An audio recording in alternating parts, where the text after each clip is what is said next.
Corinthians vem de uma cacetada. Dizem que o couro comeu dentro do vestiário também. É importante. Teve porrada dentro do vestiário, cadeira voando. Parece que o Datena tava lá, né? Parece que tinha cadeira voando, né? Então precisa ver isso aí. A gente fez a live. Fala pessoal, sejam muito bem-vindos ao Corinthians Informa e agora vamos acompanhar as últimas novidades, o que a imprensa vem falando, a escalação do timão, quem é o favorito para esse grande jogo, né? Corinthians ou Santos. A imprensa segue elogiando demais esse grande confronto. Memphis Depay contra Neymar. É um jogo daqueles que até quem não torce para o Santos ou para o Timão parará para assistir, né? Porque é um grande clássico, grandes jogadores, Neymar de volta, Memphis no Brasil, enfim, um jogaço certamente, e a imprensa pode analisar e cravar um pouco sobre o resultado. Será que o Corinthians é favorito? É isso que vamos ver no vídeo de hoje. O link do canal de placa lá no YouTube estará aqui na descrição, assim vocês poderão acompanhá-los na íntegra. Santos tranquilo, o Santos com a semana inteira para se preparar para o jogo. Corinthians vem de uma cacetada. Dizem que o couro comeu dentro do vestiário também. É importante. Teve porrada dentro do vestiário, cadeira voando. Parece que o Datena tava lá, né? Parece que tinha cadeira voando, né? Então precisa ver isso aí. A gente fez a live do André Henning hoje, né? Eu e a Bibi falando sobre o clássico. E ninguém desmente, mas ninguém confirma o que aconteceu dentro do vestiário. O momento do Corinthians não é bom. Ao contrário do momento do Santos, que é um momento muito bom. O Santos vem de 4 vitórias seguidas. Assim, o Guilherme nos deu uma entrevista ontem, a gente vai subir os cortes hoje aí. Eu acho que o Corinthians, jogando em casa, tem o fator torcida, que é espetacular. A torcida do Corinthians, ela vai cantar do primeiro ao último minuto. Não perde desde... Faz 9 meses. Uma hora vai perder, que seja domingo. Eu acho que o Santos chega legal pro jogo, tá? Você quer que eu minta aqui? Você fala, não, quer o Corinthians ganhe o jogo. Quero que o Corinthians perca o jogo. E, cara, se a gente pega o recorte desse mesmo jogo aí, e era um Santos ali bem início de competição. Segundo jogo do Neymar. Então, e era um Santos de início de competição, tentando entender o time. Tem um técnico novo. Terceiro jogo do Neymar.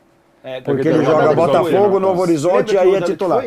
Primeiro titular, é? Lembra que rodada que foi esse jogo? Não. Oitava. Não foi tão no nona, décima, décima primeira e a segunda. Oitava rodada. Não foi tão no começo, mas enfim. É o início do trabalho do Caixinha também. Agora, se a gente pega o recorte do segundo tempo, o Santos amassou outro jogo. Até o gol, o Santos era bem melhor Corinthians. Foi a última derrota do Santos, desse Corinthians até na fase boa dele no ano, né? Impressionante. De ter apagões durante o jogo, de fazer um tempo muito discrepante do outro, né? Joga muito bem o primeiro ou o segundo tempo, e aí inverte, no outro tempo joga muito mal. Eu acho que assim, isso é algo que o trabalho do Ramon Dias já mostrou anteriormente, né? Na passagem dele pelo Vasco e na declaração que ele dá pós-derrota agora para o Barcelona de Guayaquil no Equador, é algo que remete muito ao que ele já fez na passagem pelo Vasco, na chegada dele ao Corinthians, quando ele menospreza o Vasco e tal, com declarações muito infelizes da parte dele. É um filme que se repete, assim, porque ele se apega muito à salvação, né? O grande salvamento que ele conseguiu do Corinthians na temporada passada, e algo que ele tinha feito também no Vasco, que ele salva o Vasco de uma maneira hercúlea no Campeonato Brasileiro. E aí o ano seguinte é um ano muito problemático, pô. O Vasco dele perde para Nova Iguaçu no Campeonato Carioca em 2 jogos, o Vasco dele toma 4 do Criciúma dentro de casa, o Vasco dele passa a jogar com 3 zagueiros também, igual ele tá fazendo com o Corinthians. E tem um problema que o torcedor do Corinthians já identificou que existia também naquele Vasco, que mesmo com 3 zagueiros, tem um buraco na entrada da área. O time é muito exposto. É inacreditável você estar com 3 zagueiros e o time adversário conseguir chegar com tanta gente na área, conseguir ter tanto espaço para finalizar.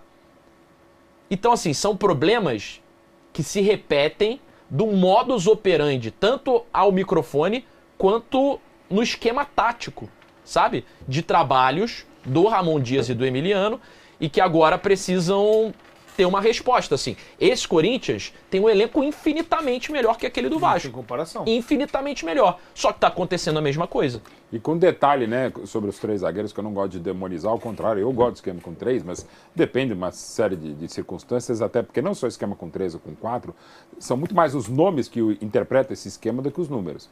Mas o Corinthians ele apanhou mais na quarta-feira, uma linha de 4, né? Quando ele já tira um dos zagueiros, quer dizer, começou mal e acabou pior. Aliás, eu posso dizer aqui, falando em lugar de fala, até pela minha idade, eu vi a estreia do Corinthians em Libertadores desde 77. Então eu acompanhei, se não vi todos os jogos, a esmagadora maioria dos jogos eu vi, trabalhando aqui ou fora, ou vendo pela televisão. É a pior sequência de jogos do Corinthians em Libertadores na história. As 3 atuações, estou falando nos placares. Senhora. E consegue. Até o Marcão, o São Marcos fez a sacanagem, né? Como é que é o meme agora?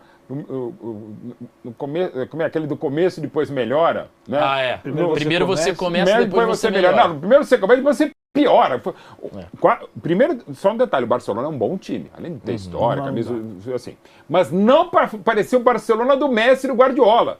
E o Corinthians pareceu o Corinthians, sei lá do quê, porque assim, vai pedir é horroroso. Assim, é horroroso tá acontecendo. Então, como foi destacado pelo Ricardinho, quando é definida a semifinal, e voltando ao que veremos aqui na tela da Só rapidinho. O Corinthians vai pedir música no concorrente, vai ser a terceira eliminação na pré-Libertadores. Calma o quê? Não, agora é muito difícil mesmo. Não, mas assim, calma. Quando começa a semana e se define Corinthians e Santos, para mim o Corinthians era favorito e tal, e também era favorito contra o Barcelona, apesar dos desgastes e ainda acumulado pelo que não estava jogando e pela viagem à Venezuela. Louco, né? Que até ontem o Corinthians era favorito. E uma coisa maluca, porque o que pode acontecer agora e pode acontecer muito já domingo é eventualmente o Corinthians não passar, ou não ganhar e vai para os pênaltis, pode perder nos pênaltis, embora tenha o Hugo Souza. Eu compro essa ideia. O Hugo, por exemplo, se for para os pênaltis domingo, o Hugo deve pegar 16 pênaltis, mas o Corinthians pode perder os 17. Enfim, daí ser eliminado. E o Corinthians pode realmente, uma semana que começava alvissareira, um ano começava bem até pelo final de ano espetacular, que foi muito melhor que a encomenda, pode daqui, de repente, na próxima sexta-feira ou até na quinta, a gente está falando de nomes para substituir o Ramon. O Corinthians pode sim não estar na final, mas eu acho tem grande chance de não estar mais na Libertadores. Tem grande chance de que jogar Sul-Americana. De discutir esse nome já na segunda-feira. Sim. Se o Corinthians for eliminado pelo Santos, fato novo de... de um treinador. E sem Ricardinho, já sabendo que, entre aspas, não é que tá perdido, né? Até porque tá muito difícil. Mas tá muito difícil. Ele fez esse movimento há 2 anos atrás, quando ele traz o Mano. Tira o Luxemburgo e traz o Mano depois leva de Fortaleza. Lembrando que o Tite está no mercado, hein? O Corinthians até se beneficiou disso em 95, quando uma situação mais ou menos semelhante, o Palmeiras disputava oitavas de final da Libertadores da América contra o Grêmio. O Palmeiras leva um 5-0 do Grêmio no Sul. Aí enfrenta o Corinthians em Ribeirão Preto, que não tinha Pacaembu, não tinha Morumbi. No primeiro jogo da final do Paulista 95, empata 1-1. Aí na volta no Allianz Parque, no o Palmeiras ganha de 5-1. Só que ao ganhar de 5-1, quase devolver, sai aplaudido. O Palmeiras chega cheio para enfrentar o Corinthians. O Grêmio faz 1-0 com o Jardel. O Amaral faz seu primeiro gol que o Galvão narra como Paulo Isidoro. Para desespero do Amaralzinho. E aí, na volta, o Corinthians ganha 2-1 na prorrogação e é campeão merecidamente paulista em 95. Mas o Palmeiras foi outro por quase reverter algo que parecia impossível. Então tá aí, né, um pouco do que foi analisado, um pouco do que foi comentado, repercutindo também essa possível demissão do técnico Ramon Dias, né? Óbvio, a gente espera que o Timão possa classificar, porém, os últimos jogos trazem ali uma grande preocupação, tendo em vista que o Corinthians poderia jogar muito mais do que realmente vem jogando. E a gente gostaria muito de saber o que vocês pensam, o que vocês acham. Vamos supor que o Timão ali passe muitas dificuldades contra o Corinthians, pode até classificar, né? Ou pode até ser eliminado, enfim, do esporte, faz parte, porém, vocês são a favor ou contra a permanência do técnico Ramon Dias? Comentem abaixo, opinem, é importante demais saber o que vocês pensam, né? Até porque é um técnico que começou bem, porém agora, na hora de engrenar, de ser um time competitivo e de bater de frente com todo mundo, a gente vê que o Corinthians está tendo muitas dificuldades. Eu quero saber o que vocês pensam. Daqui a pouco voltaremos com mais informações. Até logo mais. Valeu!